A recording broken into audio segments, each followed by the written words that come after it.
দেখো একটু বোর্ডে তাকাও। আজকে আমরা একটি গুরুত্বপূর্ণ বিষয় শিখব, সেটা হলো রিঅ্যারেঞ্জ। রি মানে পুনরায়, অ্যারেঞ্জ মানে সাজানো বা বিন্যাস। তার মানে রিঅ্যারেঞ্জ অর্থ হলো পুনরায় বিন্যাস অথবা পুনরায় সাজানো। আমরা যদি দেখি যে আমাদের পড়ার টেবিলটা আছে না, আমরা বাসায় যায় দেখি যে টেবিলটা এলোমেলো, বইগুলো নিচে পড়ে আছে, ঠিক না? বইগুলো নিচে পড়ে আছে, খাতাটা নিচে পড়ে আছে। তারপর আমরা কী করি? বাসায় গিয়ে সুন্দর মতো সাজাই, যে টেবিলটার উপরে বইগুলো এখানে রাখি, খাতাগুলো এখানে রাখি, কিছু থাকলে আমরা গুছিয়ে সুন্দর মতো রাখি, ঠিক না? এটা হলো সাজানো। আরেকটা উদাহরণ দিই, যে তোমার শোয়ার বা বিছানা আমরা দেখি কি বালিশটা এখানে এলোমেলো আছে, চাদরটা একটু এলোমেলো আছে, বা তোমার একটা জিনিসপত্র খাটে পড়ে আছে, তখন আমরা কী করি? ওটা সরাই ফেলি, হ্যাঁ, বালিশ জায়গায় রাখি, বিছানাটা সুন্দর গুছায় রাখি, ঠিক না? তার মানে এই যে সাজানো গোছানো, এরকমভাবে প্রত্যেক জিনিসেরই কি একটা সাজানো গোছানোর ব্যাপার আছে।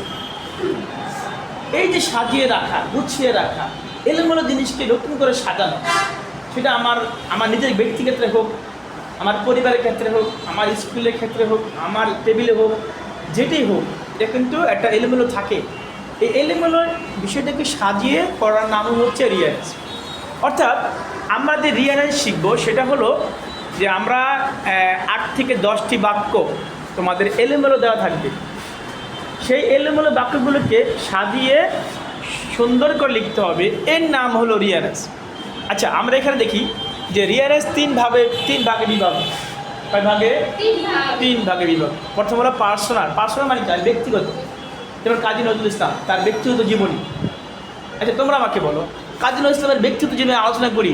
আচ্ছা, তাহলে কি তার জীবনের প্রথম কি? জন্মসাল, তারপর সে স্কুলে কোথায় লেখাপড়া করেছে, তারপরে সে কী লিখেছে, কী অর্জন করেছে, এইভাবে পর্যায়ক্রমে তারপর সে মৃত্যু হয়েছে, ঠিক না? ব্যাপারটা এমন না কিন্তু হঠাৎ করে প্রথমেই তার মৃত্যুশালা আসবে না, হঠাৎ করে প্রথমেই তার কেরিয়ার আসবে না, তার হঠাৎ করে এটা সিস্টেমে চলে যাবে না, প্রথমেই তার জন্মসালটা হবে।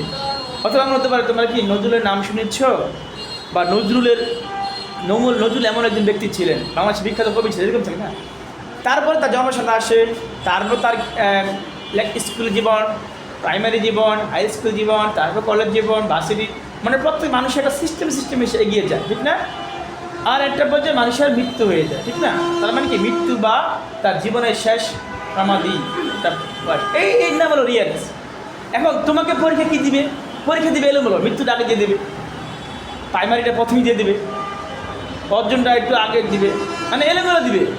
এখন তোমার কাজ কী হবে? আমার কাজ কী হবে? আমার কাজ হলো আমি এই যে ব্যক্তিগত জীবনীটা আমি এখন এলোমেলো বাক্যটাকে আমি সাজাবো, যেখানে আমার সি নাম্বারটা 1 নম্বর হবে, আমি সি নাম্বারটা প্রথমে নিয়ে আসবো। এস নম্বরটা আমার বি নম্বর হবে, আমি বি নাম্বারটা প্রথমে এর পরে, মানে প্রথমের পরে 2 নম্বরটা আমি এই দুই নম্বরে আনবো। এর নাম হলো তোমার কি? রিঅ্যারেঞ্জ। আমি প্রাথমিক কথাগুলো বলে নিলাম। তো এখন দেখো এখানে আছে যে 3 ভাগে বিভক্ত। একটা হলো পার্সোনাল, যেটা আমি একটু আলোচনা করলাম, কোনো ব্যক্তির জীবনী। পার্সোনাল মানে কোনো ব্যক্তির জীবনী, কাজী নজরুল হতে পারে, রবীন্দ্রনাথ হতে পারে, হ্যাঁ, একজন ব্যক্তি হতে পারে, যে কোনো ব্যক্তি হতে পারে। এই ব্যক্তির জীবনীটা সে কী করেছে, তার জন্মসাল কত সালে, তার সে কী করেছে, কি তার মৃত্যু সালে কত, এইভাবে পর্যায়ক্রমে সাজাইবা। এই সাধারণ নাম হচ্ছে তোমার পার্সোনাল রিঅ্যারেঞ্জ। তারপর যাও 2 নম্বরটা হচ্ছে 2 নম্বরটা হচ্ছে হিস্টোরিক্যাল, ঐতিহাসিক, ইতিহাস সমৃদ্ধ। আমি ইতিহাস নিয়ে আজকে আলোচনা করব না। আর 3 নম্বরটা হচ্ছে ডেসক্রিপশন বা বর্ণনামূলক। আমরা আজকে 2 আর 3 নিয়ে আলোচনা করব না, আমরা আজকে পার্সোনাল বা ব্যক্তিগত রিঅ্যারেঞ্জ নিয়ে আলোচনা করব। আজকে এখানে আমি রিঅ্যারেঞ্জ নিয়ে কয়েকটি পয়েন্ট লিখেছি, দেখো।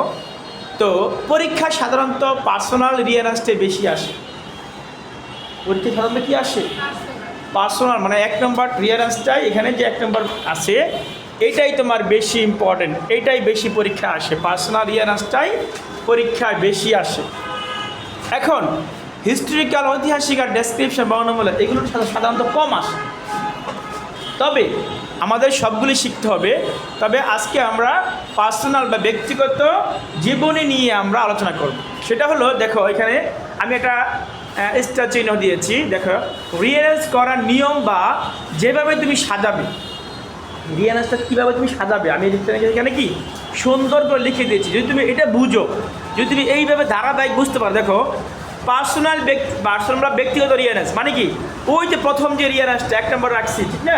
আজকে আমরা পার্সোনাল রিয়ারেন্স নিয়ে আলোচনা করব। পার্সোনাল রিয়ারেন্স কি, দেখো কীভাবে করবা। প্রথমে ব্যক্তির নাম বা টাইটেল, প্রথমে ব্যক্তির নাম অথবা টাইটেল, নাম অথবা উপাধি। হ্যাঁ, সে কি বিখ্যাত কবি, যে Kazi Nazrul Islam is a great poet of Bangladesh বা ন্যাশনাল পোয়েট অফ বাংলাদেশ, এই যে তার একটা উপাধি। কবি কাজী নজরুল ইসলাম বাংলাদেশের একজন কি বিখ্যাত কবি বা জাতীয় কবি, তার মানে তার উপাধি। এখন এই উপাধি থাকতে পারে, অথবা কাজী Nazrul Islam is our national poet, এটা থাকতে পারে। তার মানে তার নাম অথবা টাইটেল দিয়ে বাক্যটা শুরু হবে। এখন এই বাক্যটা যেখানে থাকুক, যদি লাস্টে থাকে, আমি তাকে খুঁজে নিয়ে প্রথমে নিয়ে আসবো। ঠিক আছে, ক্লিয়ার? তারপর দেখো বার্থ বা প্যারেন্টেস, জন্ম বা বংশ পরিচয়। তার জন্ম কত সালে হয়েছে, অথবা তার বংশ পরিচয় কী, তার বাবার নাম হতে পারে, তার মার নাম হতে পারে, তার বাবার কোন বংশে জন্মগ্রহণ করছে, বংশটা কী, সেটা তার মোহাম্মদ ইসলাম জন্মগ্রহণ করছে মক্কায়, কুরাইশ বংশ, ঠিক না? এরকম আবু বকর কোথায় জন্ম করছে, বংশটা কী সেটাও আসতে পারে। তার মানে ব্যক্তির নামের পরে তার জন্ম, কারণ মানুষের জন্মের পর নামের পরে তো ভাই, আমি ইকবাল হাসান, আমি চাঁদপুরে 1990 সালে জন্মগ্রহণ করেছি, মানে আমি ইকবাল হাসান, ঠিক না? আমি নামটা বললাম, নামের পরে কী বলছি, আমার জন্মসালটা বলছি, মানে আমার ঠিকানাটা বলছি, আমার জন্মসাল কোথায়, বা আমার ঠিকানা কোথায়, আমার বংশটা কোথায়। দেখো তারপর 2 নম্বরটা চলে গেল। তারপর দেখো সি নাম্বার হচ্ছে বয়হুড অ্যান্ড এডুকেশন, বাল্যকাল ও শিক্ষা। বাল্যকাল মানে জন্মের পরে তো মানে আস্তে আস্তে তার বাল্যকালটা শুরু হয়। তার মানে সে হয়তো প্রাইমারি স্কুলে পড়ে, ঠিক না, অথবা মাদ্রাসায় পড়ে, যেখানে পড়ি। তার মানে তার বয়হুড বা তোমার বাল্যকাল এবং শিক্ষা, বাল্যকালে সে কোথায় পড়ছে, প্রাইমারি স্কুলে পড়ছে, মাদ্রাসায় পড়ছে, এই যে শিক্ষাটা। তারপর দেখো অ্যাডাল্টহুড অ্যান্ড এডুকেশন, বয়স্ককাল ও শিক্ষা। তারপর তার বয়স্ককাল, পরবর্তীতে বয়সটা আস্তে আস্তে বাড়ে, এবার শিক্ষাটা কী অর্জন করে, কারণ প্রাইমারি পরেই তো তাই সে বাল্যকাল শেষ হওয়ার পরে কলেজে ভর্তি হয়, দেখবা সে ডিগ্রি অর্জন করছে, অথবা অমুক কলেজে ভর্তি হয়েছে, ঠিক না, এরকম পর্যায়ক্রমে চলে আসে। তারপর দেখো তারপরে প্রফেশন বা মেরিজ, কারণ লেখাপড়া শেষ করলেই তারপর সে একটা পেশা চলে যায়। খেয়াল করছে কিনা, হঠাৎ করে মানুষ পেশায় চলে যায় না, যায়। যেমন আমি অনার্স মাস্টার্স কমপ্লিট করেছি, একটা চাকরি করেছি, তারপরে বিয়ে করেছি। সবাই কিন্তু এদিক করে, একটা চাকরি করে, পেশা মানে লেখাপড়া শেষ করে, তারপরে চাকরি করে, তারপরে সে বিয়ে করে। তার মানে চাকরি এবং বিয়ে বা পেশা এবং বিয়ে, এটা কিন্তু সম্পর্ক। মানে কি, সে একটা কিছু করলেই কিন্তু সে বিয়ে করার সময় না, আমার ছেলে এখন চাকরি করে, এখন তার বিয়ে করে দিই, বলো না? কারণ স্ত্রীকে বিয়ে করার পরে সেই স্ত্রী খাওয়াইতে হবে, সংসারে খরচ আছে।